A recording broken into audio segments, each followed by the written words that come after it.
Oh, hello. I didn't see you there. How are you? This is Ernestine Lyons, and as many of you know, if there's anything I love more than tea and my Prince Harry and Meghan Markle cup from the royal wedding in 2018 as it focuses. Anything I love more than tea, it's history, and particularly royalty. You know, royalty, history. I'm trying to find a way to put tea in there. But anyway, I love royal history. So in this series, we are going to talk about the history of the royal family.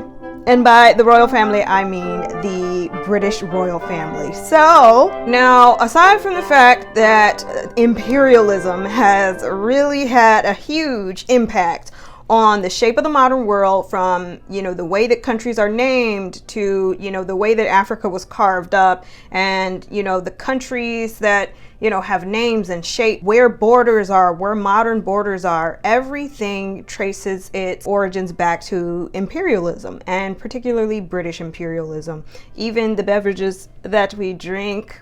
So, but I'd also like to say that this video is sponsored by Ernest Tea. So I'm having a cup of tea here. Y'all know I love my history, so especially the royal family. My personal favorite, Prince Harry, who is my favorite royal. You know, my very first trip to the United Kingdom, I got this cup. And it was because I went for the royal wedding of Prince Harry and Meghan Markle.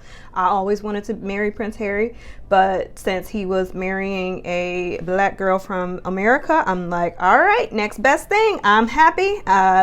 You know, this is even better. Now, also with the news about Prince Andrew being caught up in and being part of like the whole Jeffrey Epstein scandal, I really wanted to kind of examine the entire lineage and history of the most famous royal family in the world, the British monarchy. I mean, there are plenty of monarchies throughout the world, but none, when you think of the royal family, you think of the crown jewels, and you think of the British museums, and you think of their impact on imperialism, and from the Norman conquest in 1066 to the Plantagenets, the War of the Roses, the House of York, Tudor, the Stuarts, the very German Hanoverians, and to all the way down to the current queen, who is Prince Harry's grandmother, Queen Elizabeth II of the House of Windsor. And I think actually recently they have become the House of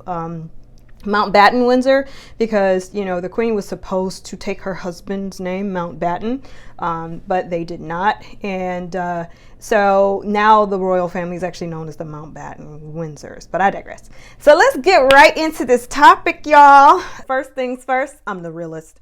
No, I'd like to thank our sponsor, Ernest Tea, for providing this wonderful British blend so we can get into the tea on the royal family breakdown. So, regal. So this is part one, and today we're just going to start with the, we're going to talk about the Saxons, the Vikings, and then the Danish and Germanic tribes. We're just going to look at the term Anglo-Saxon and that group of nomadic folks that call places like London home since the fall of the Roman Empire. So the Romans established the city of Londinium, and, you know, they essentially ended their direct rule of England in the 5th century, and they left behind this established city. And then the Anglo-Saxons came in, and this term is historically used to describe any member of the Germanic people who, from about the 5th century to the time of the Norman conquest, they inhabited and ruled territories in what are modern day England. As you can see from the maps here, there are varied locations here that represent the Saxons. And now there was a warring kingdoms period for a little bit. Then a guy named Ecgbert became the first king of England about 829. His grandson then is the person who inherits the title from then on, and there's like one more person in between. Alfred the Great unites more lands under England, what you know, more of the English lands that we know today as England, like Essex, Wessex, Northumbria, and Sussex. And we also have the Viking invasions from Scandinavian countries like Denmark in the reign of the Canuts. Harthacnut, traditionally, or just known as Canute the Third. He was a king of Denmark from 1035 to 1042, and king of England from 1040 to 1042. So these were Danish tribes that came in, and this is during the time of a lot of Viking rule. So then we get into the Normans. So the British royal family, this lineage really traces itself back really far, and this is just like an amazing history that you kind of keep this lineage up. But it goes back to the Norman conquest, and the Normans were actually a French tribe of Vikings who took over England after defeating the Danish Vikings in the Battle of Hastings. So William the Conqueror was victorious, and he became King of England in 1066, and I think he's one of the more famous kings. You know, then his family, the Normans, who kind of came from Normandy in France, they reigned over England for quite some time, until the royal house of Plantagenet took over. The Plantagenets. So one of my favorite royal families, and this name, it's really fun to say, you know, Plantagenet, and it sounds very like medieval English. So they reigned from about 1145 to 1399, and we're about to get into some really interesting people, man. I mean, the Plantagenets, you know, they definitely are, it's really cool to examine this history and this period of English growth and expansion.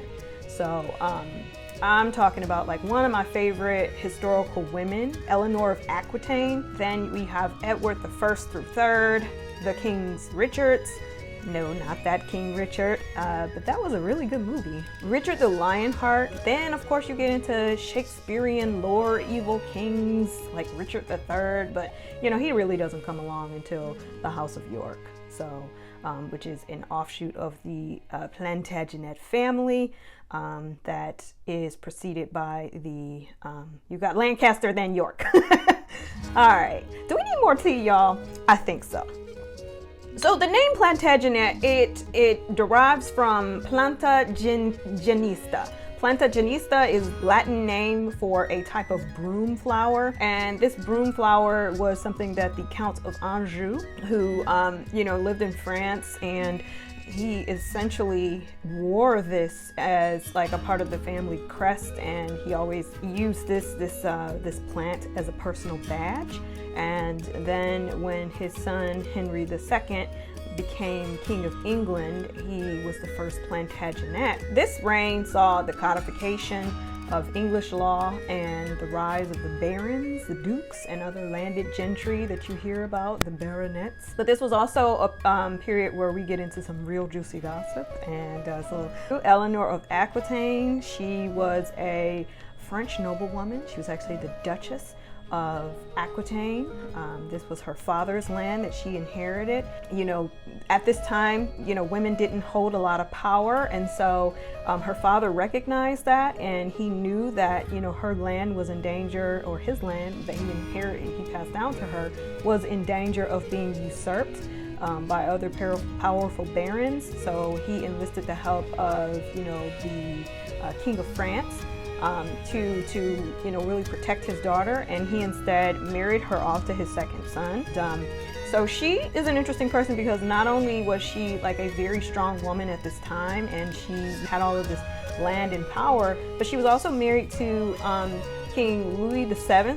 She was also married to the King of England, Henry II. So let's get a little bit more into her. So she married King Louis VII, and she was a much better leader than her husband, and they eventually separated, which, you know, at the time was kind of unusual, but they really didn't get along. And then she also didn't have any sons, with King Louis VII. And so she essentially married Henry, the Duke of Normandy. And as we recall, the Normans were a group of people with French heritage who were ruling over England. And so, the Duke of Normandy then, marries Eleanor of Aquitaine, and then Eleanor becomes the Queen of England when the King of England dies, and his son Henry, Duke of Normandy, becomes the king, King Henry II. And so he becomes the first Plantagenet King of England. And he was so Eleanor, she was like the leading lady, and she really orchestrated a lot of political maneuvering. And she kind of butt heads with her first husband, who was the King of France, but then she also butt heads with King Henry II, because they were both strong leaders. But Henry II and Eleanor of Aquitaine actually got along a lot better.